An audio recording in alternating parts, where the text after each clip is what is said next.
I call my short book on the issue An Appeal to Reason, because that is greatly needed. And there are appalling things that are happening in the world today. Probably the most appalling is the examples we see all around us of what Alexander Pope called man's humanity to man. The terrible things, for example, I mention this only because it has been most in the headlines recently, the terrible things that are happening in Syria.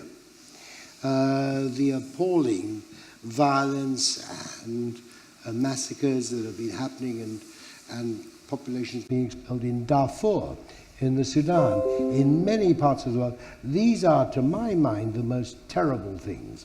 And this comes back to the climate change. The climate change, after all, there is no global war. Climate change is one of these phrases which means absolutely nothing, because the climate changes all the time. The climate always has changed and it always will change. The question is a much more specific one. Is the growth in man-made carbon emissions through the burning of fossil fuels, is it making the planet any warmer? And if so, how serious is it and what should we do about it? Well, the evidence is that it's not making the planet much warmer. If you look at the figures that are produced by, for example, the Met Office here, the global mean average temperature, the recorded temperature, has been static for the past 15 years, despite all the computer models that projected a huge increase. So the computer models are rubbish, we know that.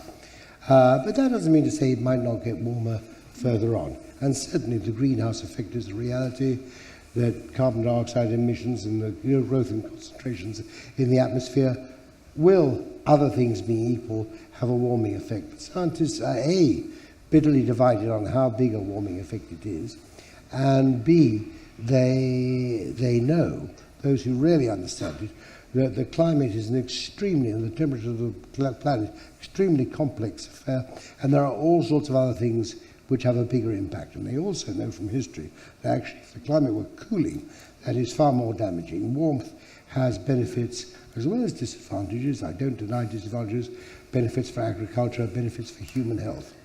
So,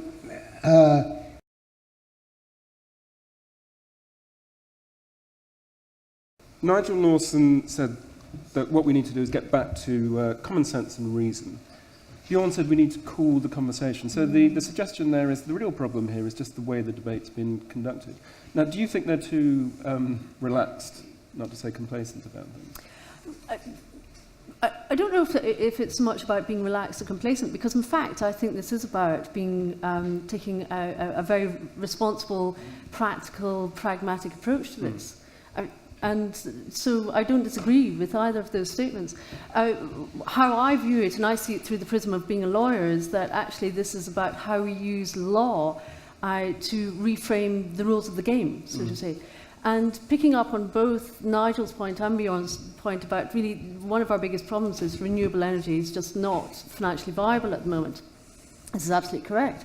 We have a huge problem on our hands, but that's because it hasn't been prioritised. And legislatively, of course, we've grown up historically with fossil fuels, so we've written a whole load of laws to allow us and enable us and empower us to use fossil fuel, which, of course, for the last 200 years has served us very, very well.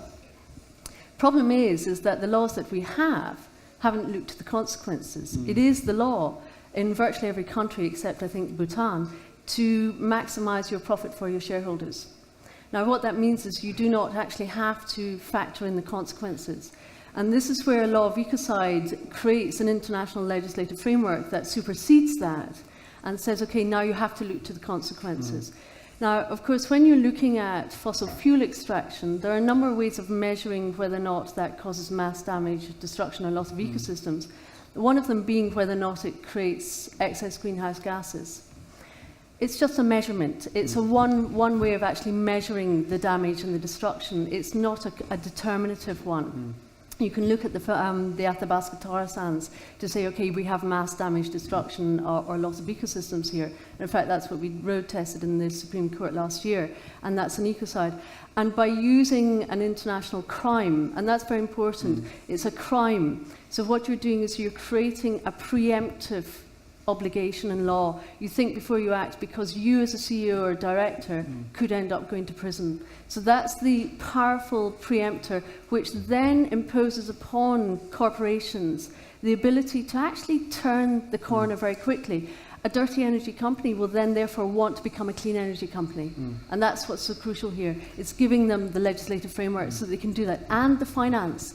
Because this is one of the things, is that we don't have finance flowing into any investment or any research into this at the moment. I wonder if the other members of the panel would like to respond to this claim that actually what we need is a legal instrument to get things moving. Crispin? Polly wants to send anybody who disagrees with her into prison. I don't think that's a good idea, even though I don't for a moment impugn her sincerity. And the idea that there hasn't been sufficient funds put into investment in these other things is totally untrue. There's huge amounts of money going on from governments to promote research into these other forms of energy. And if they get a good answer, that's fine. I'm very happy. As for carbon dioxide, poor old carbon dioxide, I was talking the other day to Freeman Dyson. I don't know whether any of you have come across him. He's generally regarded as the greatest living physicist. An Englishman who's become naturalized in America, been a professor of physics at Princeton for, I don't know, 50 years or 60 years. Amazing. And he was saying to me that the only thing that is really certain about carbon dioxide is its beneficial effect on plant growth. Everything else is disputable. This is the one thing that is absolutely certain. So I think we need a more balanced view on that. Crispin, do you want to respond either in general or to that specific point about carbon dioxide? Well, on the question of carbon dioxide, there's been a lot of discussion about the greenhouse gases in general. Carbon dioxide is only one of greenhouse gases. A great deal of time and energy has been spent in looking at the history of climate and seeing the ways in which increased carbon dioxide has in fact warmed the Earth. Usually what happens is there's a slight period in which something happens which changes the atmospheric balance, and then the carbon dioxide begins to rise and the temperature goes up. This has been shown many times before in human history, not only in human history, but in the history of, I think, the particular event of 55 million years ago, an event during the Eocene epoch and so on. It's been shown time and again that the quantity of climate change has a direct relation to the temperature of the Earth. And of course, climate change is something which we are now going to discuss. I would say this about it, and in some way in response to what Lord Lawson has said. The first is that there's no question that there is a relationship between climate change and between carbon dioxide and the other greenhouse gases, including methane and climate change. That has, I think, been established beyond a peradventure. There's no question at the moment we are acting as we've done, as happened once or twice in the past, but never at such speed in changing the atmosphere. At the time of the last great warming, let's take the one of 55 million years ago, it took several thousand years before the warming effects of carbon dioxide came about. At the moment, we're doing it very fast. In the year 2010, the quantity of what's called anthropogenic gases, that's to say those generated by human activity, rose by at least 3%. We are at the moment increasing the volume of gases caused by human activity every year. And the question is, how does this affect the behavior of the atmosphere? What happens within the planet? And so I don't agree that things are we can just set it aside. As I said before, we have to think differently across the whole spectrum.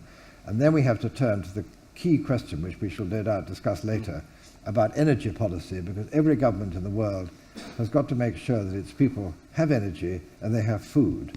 And in both those cases, the role of global warming is absolutely vital. Jon. Well, I think this conversation is a very good example of why we don't get stuff done. Because it's not because there's not a lot of good intentions up here, but fundamentally, why hasn't it worked for the last 20 years?